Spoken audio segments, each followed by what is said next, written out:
Coming up on Current OC. Today, we take a look at how the Disney Corporation finds new ways to drain your bank account. Trust us, the House of Mouse has gotten downright greedy. Plus, we'll examine how March Madness entertains us while destroying our worker productivity. These stories and more, it all starts now on the Current OC. From the OC TV studios along 6th and Atlantic, Raider Nation's leading news magazine starts now. This is Current OC.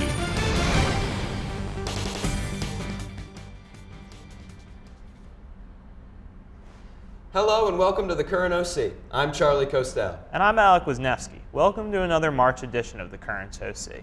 March is winding down and spring break is approaching. But before we get there, the Current has lots to share.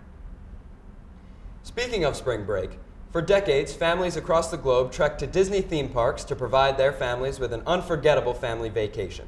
A large percentage of first-time attendees return year after year to relive that family fun.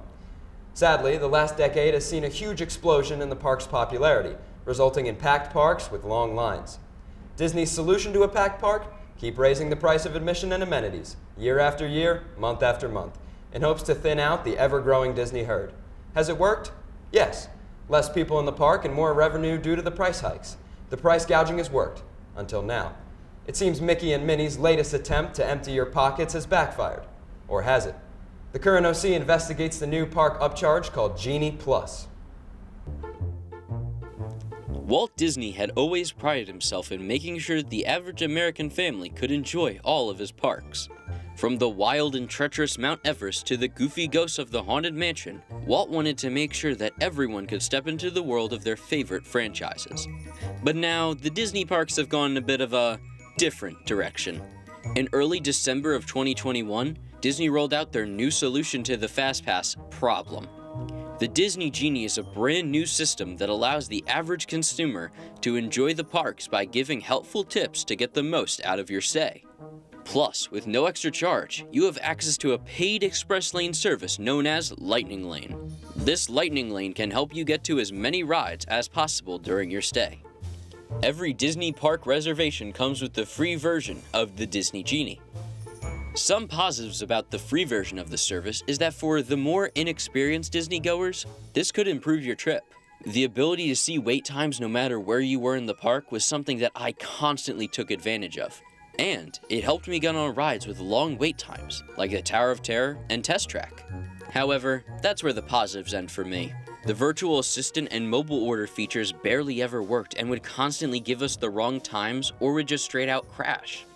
These bugs were somewhat improved by the paid version of the app, but were still very much present. With Disney Genie Plus, we were given access to multiple Lightning Lane times at no extra charge on certain rides. The best part about this feature was how fluid our schedule would be able to change. If we were waiting on a reservation or ride, we could just go on the app and see what was available. Besides that though, it doesn't do much. Rides like Rise of the Resistance, Seven Dwarfs Mine Train, and Expedition Everest were still at an extra charge of up to $15. That means for the average family of 5, it could cost $75 just to go on a ride. Although the Disney Genie is an interesting new addition to the Disney Vacation, it has too many bugs and problems to ignore. The app would constantly change times for our reservations on rides without notifying us, and the constant crashes added unneeded stress to our trip. As time goes on, I can see this service becoming something great, but as of right now, I would just save the money. This has been Richard Seib reporting for the Current OC.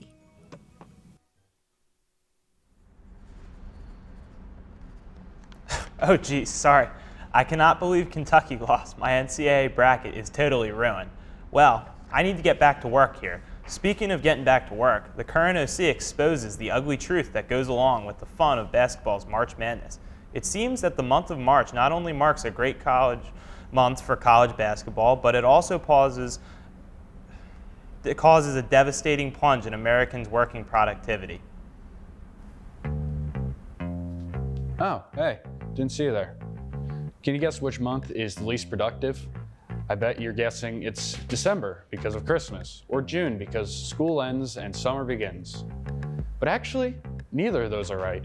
It's March, for one reason and one reason alone: March Madness.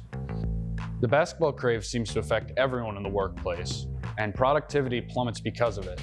According to Wallet Hub, an estimated $6.3 billion were lost in 2017 just from March Madness because of unproductivity and lazy workers. But how did all this start? The origin of March Madness dates back to 1939. However, the craze for it didn't start until 1977. People in a bar in Staten would bet $10 per bracket. The winner takes all. Eventually, ESPN would broadcast it worldwide so that everyone could start doing these brackets. With its popularity in mind, it's clear to see how March Madness affects the workspace a lot. Most people will take off time from work to watch the games from their comfort of their home. Some even watch it in the middle of their office. How have they not gotten fired? The main reason that everyone watches March Madness is because of the brackets, where people can bet on which teams will win and which teams will lose. And it all culminates with a grand prize of billions of dollars with a perfect bracket. The goal is to get a perfect bracket, meaning you have to guess the outcome of every single game correctly, which would be a 1 in 9.2 quintillion chance.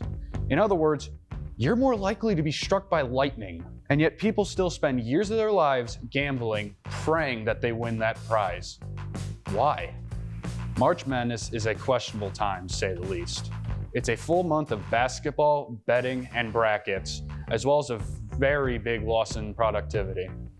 All because people are busy gambling all their money on these brackets. So if you want to test your luck, maybe try it out yourself. Just don't let it get in the way of your day-to-day life. You don't want to get fired. This has been Charlie Cole reporting for the Current OC. The nice thing about basketball is that weather rarely impacts a game. Indoor gymnasiums keep the sport going without ever worrying about the weather. Speaking of the weather, what does the second week of spring hold for us, Eddie?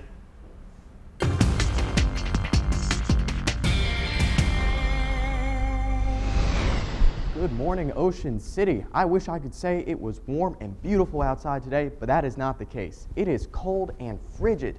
Luckily, we don't have to worry about precipitation. There is no rain or snow. South Jersey is sitting very high and dry.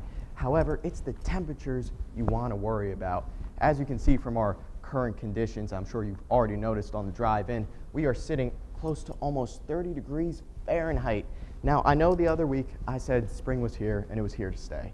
But even the weathermen get it wrong sometimes. But that's not just Ocean City. That's South Jersey and all of the surrounding area where we're sitting at this, at best, 30 degrees Fahrenheit with some even mid to low 20s.